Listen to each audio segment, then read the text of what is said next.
Pin inspects the hole, and Torres asks why they are moving during the daytime. He asks if shouldn't they infiltrate during the night. Pin asks Torres if he's a dumb guy.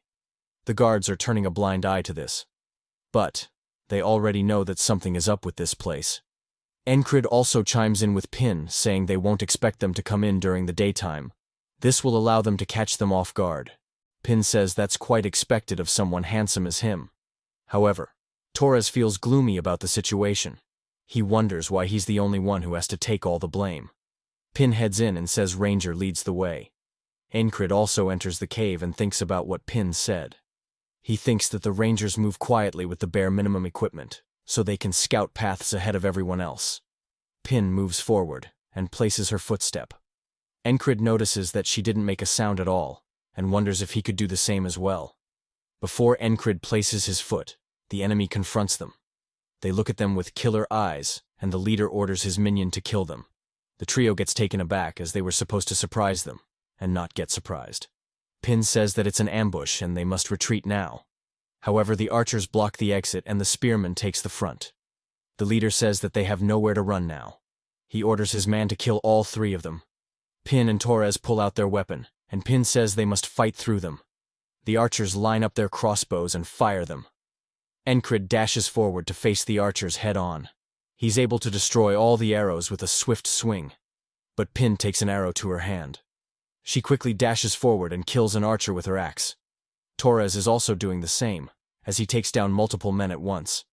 Encrid thinks that Torres and Pin aren't used to fighting against a larger force. He believes they won't be able to fight to their full capabilities in this narrow cave. While Pin was taking care of a guy, another archer shows up on her back. Torres is also having a hard time defending against the attack, and a spearman gets on his back. The archers kill Pin by shooting multiple arrows at her, and the spearmen kill Torres by impaling spears in him. Only Encrid is left to fend against all the enemies. The archers surround him from the back, and the spearman takes the front, and Encrid thinks that this is a tall wall. However, he can't die easily here, and he throws his shuriken knife at the enemies. Each knife hits the enemy in the neck, and thus takes care of some. After that, Encrid pulls out his sword and makes his way through by slicing through the enemies. The leader asks what they are doing. They have to surround him and kill him. After hearing their commander's orders, a man kicks Encrid in the guts. Encrid falls on the ground and soldiers rush to him with spears, ready to kill him. Encrid does his best to evade the attacks, but there are too many of them, and he gets impaled at various points. Multiple spearmen lunges their weapon at Encrid and kills him. After dying, Encrid goes back to the morning of the same day. He sits on a rock and wonders how there were so many soldiers in the cave. He believes that a force of that size couldn't just appear there, which means they were prepared beforehand. He believes that this time, the enemy expects them to come. Pin asks what he's doing staying idle. It's about time they head to the smuggler's hole. Encrid replies that he doesn't have a good feeling about that place. He suggests entering it by scaling the walls, instead of going in there head-on. Torres says that he's known as the famous spellbreaker because he destroyed the enemy's spell just by following his guts. He believes it won't hurt to listen to him. Encrid thinks that it wasn't his guts, but something that he has to go over countless times in his past. Pin also agrees with Encrid's idea. She says if they have to descend the mountain, then they will have to do it at night. This means they will be wasting time until then. Our boy gets up and gets straight to the point. He asks Pin if she would like to go for a round. Pin feels anxious and asks if he likes doing it while it's still broad daylight. She says that it's too lewd. Encrid remains serious and says he doesn't want that. What he wants is a normal duel. Pin calls him disappointing on hearing the response. She agrees to his request, but adds one condition. That is, she doesn't work with swords. Encrid asks if she's okay if they do it without weapons. Pin smiles and says she can do that. Pin and Encrid get ready to have a spar, and the folks gather around intently. Encrid thinks that the enemy knows that they are coming, so they'll end up fighting no matter where they go. It would be a good thing to know his team capabilities and get some training on top. He asks Pin who will attack first.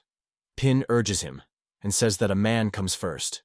Encrid starts the sparring session with a fist, but Pin dodges it easily. She then knees Encrid, but he manages to defend himself with his hand. Both of them create some distance, and Pin lunges toward Encrid with a kick. Encrid sees the attack and thinks about using the same tactic as he did on the ferry commander. He tackles Pin, and thinks about using superior physical size to his advantage. He slams her onto the ground and gets on top of her. Pin takes hold of Encrid's hand and puts one of her legs on his shoulder. She says that it was a wrong move on his part. She tightens her grip on him and grabs Encrid's head between her legs. Our boy tries to get out of the chokehold but is not able to do so. Torres signals them to stop, saying that's enough. Pin lets go of Encrid, and he takes a relief on the ground. He thinks that she's small but is packed with muscles. This must be the reason why she prefers bare-handed fights over the sword ones. Pin flexes and says that he lost to her.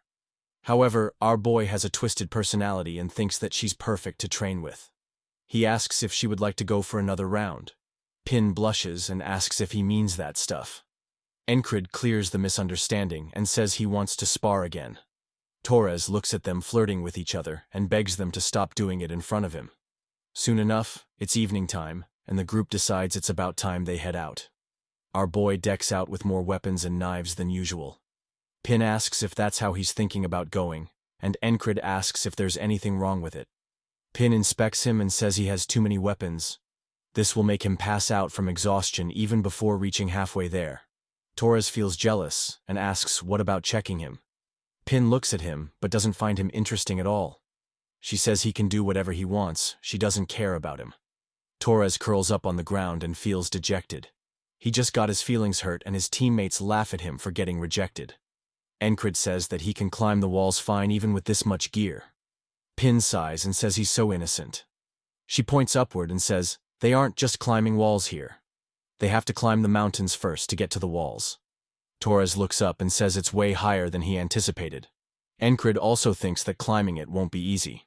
However, none of his walls have been easy to climb, and he feels determined to conquer this wall.